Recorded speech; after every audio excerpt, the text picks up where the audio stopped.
Nous nous retrouvons pour le thème 5 et le chapitre 5 qui va permettre d'étudier deux mécanismes, deux phénomènes qui permettent de caractériser le mouvement des plaques lithosphériques. Donc je rappelle que la lithosphère correspond à la croûte et au manteau supérieur lithosphérique jusqu'à une température de 1300 degrés Celsius. On va voir dans cette activité 5A des alignements volcaniques sur les plaques lithosphériques et nous verrons dans l'activité 5B l'étude des sédiments océaniques qui sont étudiés de part et d'autre d'une dorsale. Donc pour cette activité 5A, on vous indique qu'en 1970, il y a Morgan qui va étudier des alignements d'îles volcaniques dans l'océan Pacifique. Il propose ainsi la théorie des points chauds. Il constate l'existence d'alignements d'îles volcaniques comme ci-dessous. Ces alignements d'îles volcaniques sont en plein milieu d'une plaque et donc ils ne caractérisent pas une frontière de plaques, ce qui est assez étonnant. Il remarque que quel que soit l'alignement considéré, l'activité volcanique actuelle se situe à l'extrémité sud-est de la chaîne, tandis que les volcans éteints sont d'autant plus anciens que l'on s'éloigne du volcanisme actuel. C'est cela qu'on va démontrer lors de la séance de travaux pratiques. Pour expliquer ce fait, il postule l'existence dans le manteau de points chauds fixes. Et ces points chauds, donc, ça correspondrait à une région à la surface de la Terre qui est vraiment d'étendue limitée, dont l'activité volcanique intense est due à la remontée chaude de manteaux qu'on appelle panaches et dont l'origine serait 2900 km, soit la discontinuité entre le manteau inférieur et le noyau externe, ce qu'on appelle la discontinuité de Gutenberg. La plaque lithosphérique, elle va se déplacer au-dessus donc du manteau supérieur asténosphérique puis du manteau inférieur et en se déplaçant, elle va être régulièrement perforée par ces remontées de panaches chauds. Et c'est cela qui formerait les alignements volcaniques. Donc, ce qu'on vient de décrire, ces alignements de volcans, on arrive à les visualiser au niveau de la carte qui est en bas à gauche, qui indique les îles volcaniques d'Hawaï ainsi que leur date de formation. Et on voit que Hawaï, qui a 0 million d'années, donc qui est une île qui a été formée il y a très peu de temps, il y a moins d'1 million d'années, et serait l'île la plus récente. Et plus je me dirige vers le nord-ouest, et plus on a des îles qui seraient anciennes. Et si je remonte encore vers le nord, j'aurais une île qui daterait de 65 millions d'années. Sur le schéma de droite, je vois une succession de 3 schémas. Donc, le premier schéma en haut correspondrait à un temps T1. On visualise la lithosphère en bleu. Attention à ne pas confondre la lithosphère et la croûte. La lithosphère qui est en bleu et donc qui va rentrer en mouvement au-dessus du réservoir magmatique, donc le point chaud. Or, on voit que on a une remontée de chaleur à ce niveau-là qui va traverser l'ensemble du manteau inférieur et du manteau asténosphérique et qui va donc percer la lithosphère représentée en bleu. Et dans le schéma numéro 3, on voit comme ça une succession à un temps T3 des volcans au fur et à mesure du déplacement de la lithosphère. On va donc maintenant réaliser une séance de travaux pratiques qui va permettre de mettre en évidence le mouvement des plaques, plus particulièrement la direction, le sens et la vitesse de déplacement d'une plaque. Certains volcans de la zone Pacifique dessinent donc des alignements plus ou moins réguliers. Ça va être le cas de la chaîne de volcans émergés d'Hawaï et de la chaîne de l'Empereur qui la prolonge vers le nord-ouest. Ce volcanisme est interprété comme la manifestation superficielle donc d'une remontée convective verticale de matière, cela sans perte de chaleur, qui se fait dans le manteau inférieur puis dans la sténosphère jusqu'à la lithosphère. Je me permets de vous rappeler qu'un mouvement de convection, c'est un déplacement de chaleur avec mouvement de matière. Le volcanisme de point chaud, comme il s'appelle, implique que la source du magma est un point fixe, donc immobile et qui ne se déplace pas dans le temps. Je viens donc d'ouvrir le logiciel Google Earth et je veux ouvrir plus spécifiquement le fichier hawaii.kmz sur lequel je vais travailler aujourd'hui. Donc il va falloir que j'aille dans Fichier, Ouvrir, puis je vais double-cliquer sur le nom du fichier et là automatiquement le logiciel va zoomer sur le lieu d'intérêt. Maintenant que mon fichier est ouvert, on me demande de décocher dans Calque base de données principale, ici, mais de cocher le fichier hawaii.kmz dans la rubrique lieu temporaire. Pour plus de clarté, ouvrir le dossier Hawaii avec la flèche, donc ici, et je vais pouvoir décocher carte topographique et bathymétrique. Donc il faut que j'aille un petit peu plus loin. Là, ça va me permettre, voilà, peut-être d'un petit peu mieux voir, mais je peux également décocher carte géologique et bathymétrique. Voilà. Maintenant que ceci est fait, je vais pouvoir ouvrir mon fichier dans LibreOffice Calc. 1. Maintenant que j'ai ouvert le fichier qu'on me demandait sur LibreOffice Calc, il va falloir que je relève les âges de la formation de 8 volcans et également leur distance par rapport à un volcan qui est d'âge actuel, donc qui s'est formé très récemment.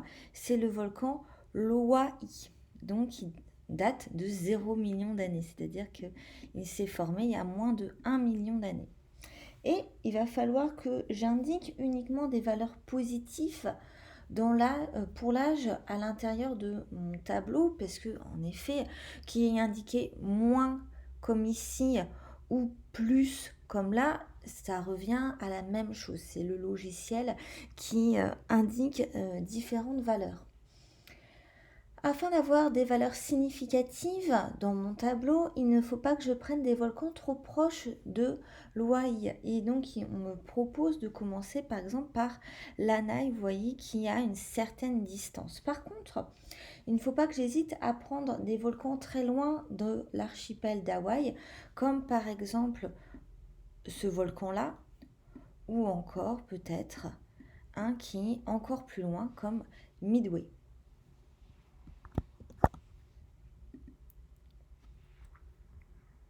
Pour pouvoir commencer mes relevés, on me propose de commencer par l'année. Je ne peux pas en effet prendre la distance entre le volcan Loahi, qui est mon volcan à référence, et ce même volcan. Donc, pour pouvoir effectuer mes mesures, on me demande d'utiliser la règle du menu ici ou alors dans Outils Règles. Je vais bien décaler ma fenêtre puisqu'il faut absolument que je visualise ici les deux volcans. Ensuite, on me demande de choisir l'unité la plus pertinente. Ici, en effet, les centimètres, ce n'est pas ce qui correspond le mieux. Je pense que des kilomètres sera certainement beaucoup plus manipulable. Et à partir de là, donc, on me demande de mettre le pointeur sur la carte. Et en effet, je vois qu'un carré blanc apparaît. Je vais pouvoir donc cliquer ici au niveau de mon volcan actif, mon volcan Loahi. Et maintenant que c'est fait, je vais pouvoir me positionner sur un autre volcan. Donc ici, je vais choisir le volcan l'année et je vais pouvoir recliquer dessus. Et comme ça, voilà, je peux manipuler tranquillement ma souris.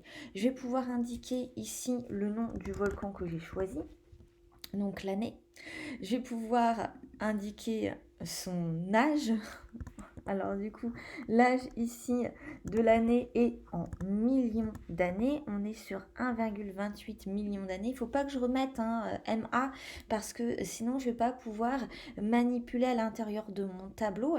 Et ma distance en kilomètres, ici on avait 263 kilomètres. Voilà donc pour la mesure pour le premier, voilà, la distance entre les deux volcans, l'Ouaï qui restera mon volcan de référence et l'année qui est donc un autre volcan. Je vais ainsi pouvoir le faire pour 7 autres volcans. Je vais en faire un avec vous rapidement. Je prends donc l'outil règle. Je vais pouvoir cliquer sur mon volcan. Je vais choisir un autre volcan comme celui-ci. Je note donc 371 km et puis je vais pouvoir remplir mon tableau. J'ai donc sélectionné le volcan Mauna Kea qui a 1,9 million d'années et qui a une distance de 1,317 km. Maintenant que j'ai rempli les 2 premières lignes du tableur, je vais compléter les 6 dernières lignes toute seule. J'ai complété mon tableur grâce aux différentes données du logiciel Google Earth et de mon fichier hawaii.kmz. Maintenant, on me demande de calculer la vitesse approximative de déplacement de la plaque pacifique en centimètres par an. Or, pour l'instant, j'ai un âge en millions d'années et une distance en kilomètres. Il va donc falloir que je convertisse les différentes données. Pour cela, il va falloir que je rentre à l'intérieur de mes cases bleues une formule pour pouvoir convertir un âge en millions d'années en années. Donc pour cela, il va falloir que je multiplie mon âge en millions d'années par 1 million. Pour ce faire, je vais mettre égal pour le début de ma formule. Je mets B2 qui correspond à la cellule dont je veux effectuer le calcul. Puis ensuite, je vais devoir multiplier par 10 puissance 6 pour 1 million. Maintenant que c'est fait, je vérifie que la donnée est correcte et je vais pouvoir l'indiquer sur l'ensemble de ma colonne. Maintenant que c'est bon, je vais devoir m'attarder à ma distance qui est en kilomètres et je la veux maintenant en centimètres. Alors, pour ce faire, je vous conseille très fortement de faire un tableau comme ceci où vous avez kilomètres, hectomètres, DAM, mètres, décimètres, centimètres. Je complète mon tableau ici et je vois que pour passer de 1 km en centimètres, ça correspond 1 km à 100 000 centimètres. Donc, je vois le nombre de zéros, 1, 2, 3, 4, 5. Il va falloir que je multiplie la valeur qui est en kilomètres ici par 10 puissance 5. Pour ce faire, je fais exactement comme tout à l'heure, égal, je prends D2, ma cellule, je multiplie par 10 puissance 5, je mets entrée et je vais donc pouvoir indiquer cette formule sur l'ensemble de mon tableau. Maintenant que c'est bon, pour obtenir ma vitesse, il faut que je divise ma distance en centimètres par mon âge en années. Je vais donc avoir une donnée qui est beaucoup plus manipulable. Donc je mets égal, je prends cette première valeur puisque V est égal à D divisé par T, entrée. J'ai donc ma vitesse ici que je vais pouvoir indiquer sur l'ensemble de mon fichier. Donc ici on voit que les distances et les années ont permis de calculer la vitesse et que ma vitesse elle est comprise entre 8 et 20 cm par an. En fait, ce n'est pas que la vitesse de déplacement des plaques varie, puisque cette vitesse est à peu près constante, c'est que en fonction de la zone où on est, eh ben, on peut avoir des données qui sont relativement plus ou moins correctes et qui donnent des valeurs donc plus ou moins justes. Alors, Il est vrai que la vitesse de déplacement des plaques peut ne pas être constante, mais il faut voir également sur combien de millions d'années. Or là, on est quand même sur une valeur qui est relativement faible, hein, sur à peu près 28 millions d'années. Donc on peut plus ou moins considérer comme quand même que la vitesse de déplacement des plaques serait, serait constante. Alors là, vous voyez certainement que j'ai un nombre de chiffres significatifs qui est relativement important, hein. Or, par rapport aux précisions qui me sont données dans le logiciel, cela n'a pas de correspondance. Donc il va falloir que j'enlève le nombre de chiffres. Lorsqu'un nombre prend une signification réelle pour représenter une grandeur, on vous dit que le nombre de chiffres employés pour le décrire est extrêmement important. Encore plus en physique-chimie qu'en SVT. Et donc ça correspond à ce que je vous indique, les chiffres significatifs. Lorsque ces nombres sont ensuite manipulés entre eux, notamment à l'aide des différentes opérations, il faut prendre garde à maintenir la pertinence des résultats. Or, il y a une règle qui existe et elle stipule que le résultat ne doit pas avoir plus de chiffres significatifs que la donnée qui en a le moins. Or, ici, la donnée qui en a le moins, ça correspondrait donc à l'âge qui est ici avec une décimale. Donc, je vais garder qu'une seule décimale.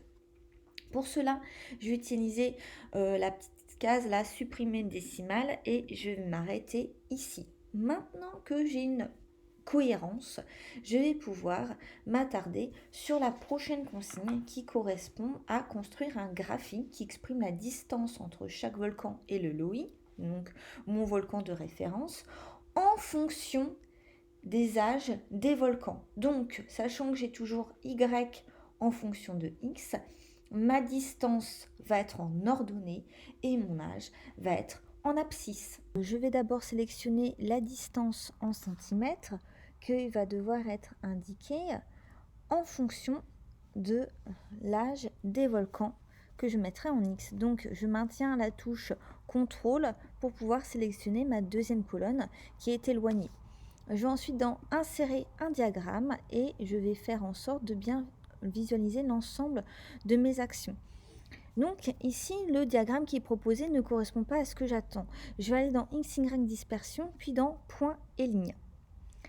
Ici, je vais pouvoir aller dans suivant pour bien vérifier que mes données sont correctes par rapport à ce que j'attends.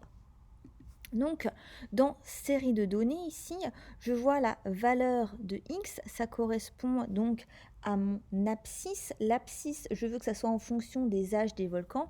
Et ici, j'ai bien, pour la colonne C, l'âge des volcans. Le Y, je veux la distance entre chaque volcan et le Loï.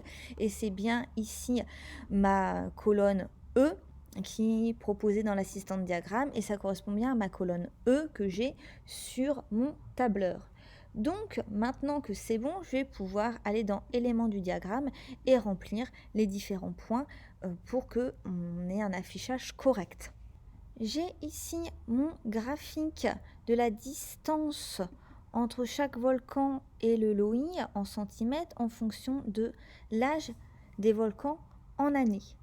Je vais ajouter une courbe de tendance. Pour cela, je fais un clic droit et je vais dans insérer une courbe de tendance qui est donc linéaire ici et je mets afficher l'équation là. Je vais pouvoir mettre OK et donc ici j'ai f de x est égal à ax plus b. Je sais que la pente A de l'équation de type y est égale à x plus b correspond à la vitesse approximative de déplacement en centimètres par an. Elle est ici de 8,4 cm par an. Or, dans la réalité, nous sommes assez proches puisque la vitesse de déplacement de la plaque pacifique se fait vers le nord-est. Donc ça correspond à l'inverse de là où se situent les volcans au fur et à mesure. Finalement, il faudrait remonter vers le nord-est, puis vers le nord-nord-est à une vitesse de 8,1 cm par an. Donc vous voyez qu'au final, l'utilisation des points chauds est une méthode assez efficace pour pouvoir se rendre compte de la direction, du sens et de la vitesse de déplacement des plaques. C'était d'ailleurs le but de l'activité. Le protocole simplifié, on a pris la distance entre le volcan actif qui est extrêmement récent par rapport à des volcans éteints, et je vais pouvoir faire également le parallèle avec l'âge de ces volcans. Or, je sais que la vitesse est égale à la distance sur le temps, ce qui m'a permis d'avoir une vitesse. Je peux conclure par le fait qu'on a des alignements volcaniques qui sont situés en domaine océanique ou continental et dont la position ne correspond pas à des frontières de plaques. Et bien cela correspond à la trace du déplacement de plaques lithosphériques au-dessus d'un point chaud qui est fixe et qui est situé à 2900 km de profondeur, la discontinuité de Gutenberg.